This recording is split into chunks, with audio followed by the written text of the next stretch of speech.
All right, let's move to our next discussion now. An executive bill forwarded to the National Assembly by President Muhammadu Buhari is generating so much reaction. Now, the bill, titled An Act to Establish a Regulatory Framework for the Water Resources Sector in Nigeria, has been described by those opposed to it as a ploy by the federal government to deprive states control of their natural resources. Now, it sparked argument among northern and southern senators in the National Assembly, with some for and others against. Those against the bill are worried that it will counter the push for decentralization and restructuring. But the presidency has denied any ulterior intent for the bill, and contrary to insinuations by critics, it says the bill is simply to make all the country's laws on waterways in compliance with the international best practice. Well, we have Chairman and CEO of Lagos State Ferry Services, Adeboye Kalejaye. He's in the studio with us. Good morning and thanks for joining us. Good morning, nice to see you. Good morning, Yeah, nice to see you. Maybe we should begin with exactly what the international best practice is when it comes to control of water bodies or water resources in the country. Yeah, thank you very much. You talk about international best practices. What is international best practices? It talks about, yes, you could manage, control, regulate your water resources nationally, but then that also comes with responsibilities. And what are those responsibilities? It talks about you making provisions in terms of ensuring that what you are doing, you put in resources in terms of ensuring that your waterways, your water bodies are adequately provided for in terms of dredging, channelization, mapping, lightning, and ensuring safety. So if that responsibility is of international best practices, let's ask Nigerians, are those available here in this country? No. Okay. Our water bodies are absolutely neglected. Water transportation is not what it ought to be. You've recorded so many mishaps because the water resources are not best managed. So it goes on to talk about the ability of a national government to manage all of these resources. When the national government lacks the capability and, the enablement to do all of this, definitely it cannot talk of international best practices. As far as Nigeria is concerned, this international best practice is not applicable. States are struggling. States are the one, particularly Lagos. The Lagos state government is putting in so much resources in terms of channelizing, dredging, mapping out the waterways. The Lagos state government has commenced doing all of this between Ojo to Marina. It's gotten a lot of resources. It's not as if anybody is refunding. So what we're saying is that that international best practices is not applicable here. All right, but one would feel that, or one would think that since the international best practices are not practiced here in Nigeria, the bill by the federal government is meant to Change that. that trend and make it practicable here in Nigeria. What are the concerns about this bill by the federal government, really? The concerns are first and foremost to say that, one, it's a negation of devolution of power, which every Nigerian clamor for today. The power in Nigeria is over-concentrated in the central, and the central lacks the capability to manage centrally. That's one. It's also a negation of the principle of true federalism. The principle of true federalism talks about, allowing states to carry out some basic responsibilities that does not bother on national security. You want to understand that where federal government comes in majorly about water and the waterways is about international waters. It's about the tidal waters. And the tidal waters are, those waters that, are beyond the territorial control of the various states. It gives responsibility to the various states to manage their inland waterways, meaning that any water that starts and terminates within your state should be controlled by you. But beyond all of those ones, look at the issue of the law. The law has 152, sections. Majorly of controversial, position is that of clauses section 1 to 5. And why are there so much quarrel? The quarrel is because you are talking of, control of not only waterways, you are talking of control of surface water. Are you following what I'm saying? Yeah. You are talking of water that flow even within the states. You are now asking states to seek further regulations from federal authority. So, of course, this will hinder the development of the waterways. So, what we're saying is that for us to have true federalism, for us to have real control, we do not quarrel, because water could become a national security matter. The national should control their international waterways, should control the tidal waterways, and leave the states to manage and control the inland waterways. But before now, would you say that the states have really been living up to their responsibility? Because when government says, look, there are no ulterior motives in this, after all, they have their laws already.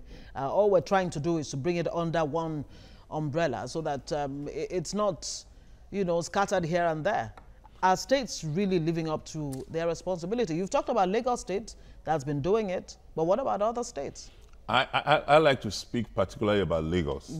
I'm concerned about Lagos, and you want to understand. But it's not only Lagos that will be affected by this. What I'm particular about Lagos is because Lagos is surrounded by water. Yeah. We have a larger part of Lagos that is, occupied by water, and water becomes a major resource for Lagos. And so Lagos, we want to optimize the potentials that are available to Lagos. So I'm particular, but I'm also saying that beyond Lagos, why must federal wants to interfere the inland waterways of every state? It doesn't add up as far as I'm concerned, because it also talks about overloading it over the various states. It talks about, do you have the capability? That's my question. In all of the responsibilities of the federal government, whether in terms of road, in terms of aviation, in terms of security, in terms of of border policing and border control, customs and excise, how well has the federal government been able to optimize and perform optimally? So if you have not been able to even do the much that you have direct responsibility, why are you trying to harness other things and bring much more? We need to decentralize power, and then we need to also devolve power. We need to practice true federalism. We need to allow states to develop on their own so that we can develop. The various states that we talk about federalism are states that come up with different circumstances. For instance, the United States of America, the states were in existence before they all decided to come together to form the United States of America. Yeah. But in the case of Nigeria, it's one foreign authority by proclamation that amalgamated both the North and the South and said this country shall be called Nigeria. If that is the case, and then you want to understand, we have suffered from military interregnum, and the military has bastardized our democracies. They have forcefully, created states.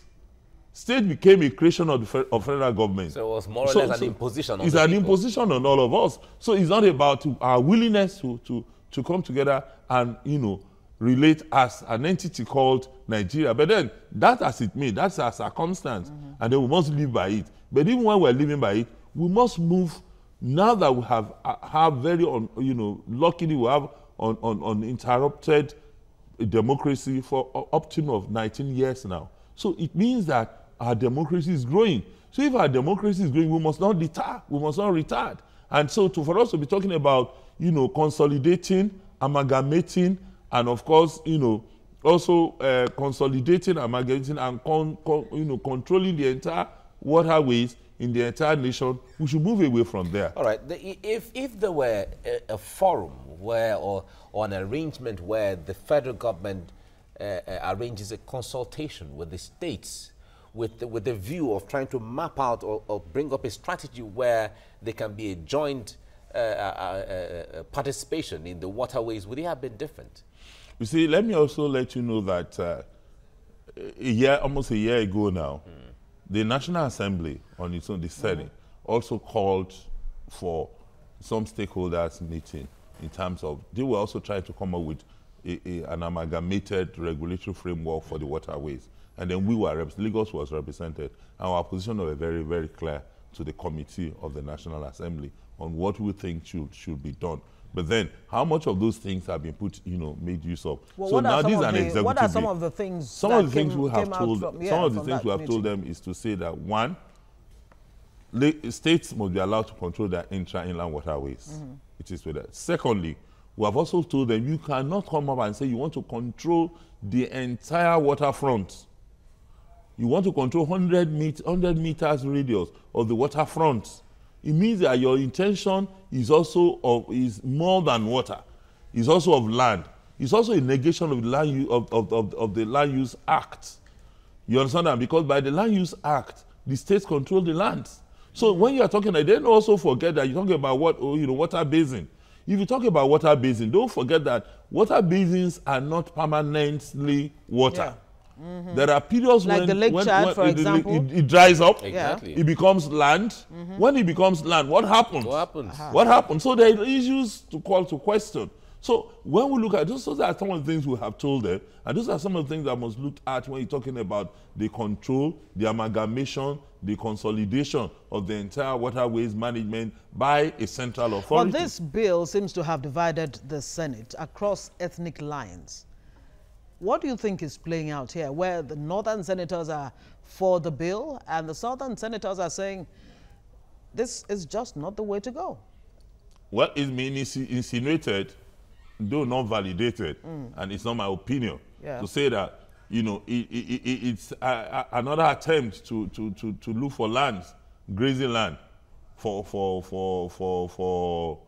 the herdsmen. The herdsmen. You understand that? Because what is your interest in controlling, 100 meters waterfront?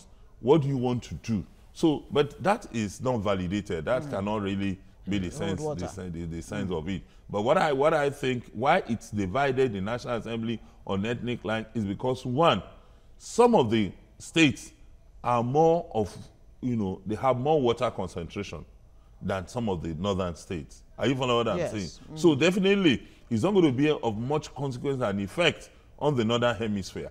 Also, you also understand that, irrigation is a major practice in the northern hemisphere because of the fact that it's, have a large expanse of desert, large expanse of, of those kind of, land that are not, so they practice a lot of irrigation. The Water Basin Development Authority that was established, which is part of what this bill seems to want to abolish. It tends to abolish the Water Basin Act and some other act. So what we sense, what is the sense of the southern legislators and the northern legislators is to say that, look, this should not be another ploy. Are you following what I'm saying? To take control of the southern water territories and then, use it negatively. Because when you have a but we must also understand that yesterday, some people control the national. Today, another party is controlling. So tomorrow, any other party could control. So for me, it shouldn't be something that will divide us. It's a bill that is dead on arrival, as far as I'm concerned. Like Falana said, and I quote him to say that this bill is a negation of true federalism, is a negation of devolution of power. The Jaws youth have also condemned it. So this bill has received condemnation all over. Some states are already threatening to go to court. You also understand that as we speak today, Lagos State is still in court with the federal government. We have asked them to challenge the decision of the Court of Appeal, ceding to us the control of our inland waterways. So if they have not been able to overturn that judgment, it means that we still control our inland waterways. So if every other state still feels so, they are also at liberty to go to court. But then this bill definitely must not be allowed to survive. And of course, there's the concern that many of the waters and rivers actually cut across 2 or more states in the country. So how do you deal with that? I've told you that what is of necessity and of security important to a nation called Nigeria is to control the tidal waters and control the international waters. Those are things that are offensive to securities. Those are things that borders on state activities, which each state cannot control. You understand what I'm saying? So the state exclusively must control the intra-inland waterways, while the national also control. But then we are talking of a bill that talks it's not talking about water, the rivers. No, it's talking about control of the water surface, the surface water, and the banks. And the banks. So it means that even when you drill borehole in your compound, you are also at liberty to be controlled by the federal authority. It has a lot of implications. I think that the executives have not done so much work that they should do on this bill. The bill should, just be thrown back to the executive and allow them to go and do. All right. As we round off now, basically, what would you advise? Because apart from Lagos State, like you have said, that is trying to do so much about mapping and the channelization and dredging of the water inland, intra-waterways and all of that, so that they can enhance transportation, fishing, and other activity. Not so many states are doing this and taking advantage of the huge resources of the water bodies. Like I've also advised, states must rise up. We must not allow things to happen before we start crying over a spilled milk. They must rise up to challenge this bill. One, state must also within their intra-inland waterways begin to do something that will make their water intra-inland waterways much more navigable, much more useful to their people, and profitable to their people. But also you also want to understand that not many states have the challenge of congestion. Not many states have the challenge of what we have in Lagos. Lagos is trying to flood the road. Lagos is trying to ensure that we have practiced the multimodal means of transportation. We explore the rail, we explore the water, the air, and all, because of the huge population, because of the over-concentration of people in Lagos. So, necessity, of course, is the mother of invention. So, in other words, if this bill actually scales through, it will stop Lagos from achieving what it wants to achieve? It definitely. I say that the bill will not stay through. Because the legislators, the senators in Lagos are very unanimous in their opposition, and that's the position of Lagos. All right. Adeboye Kalejaye, the Chairman, CEO, Lagos State Ferry Services, thank you so much for coming on. Thank you very much. Thank you very much. Good morning, dear. Right. Yes, we'll take a very short breather, and when we come back, we'll be looking at that 37 million naira grant to the Disco meter companies, okay. meter manufacturing Exactly. companies. Yes, stay with us.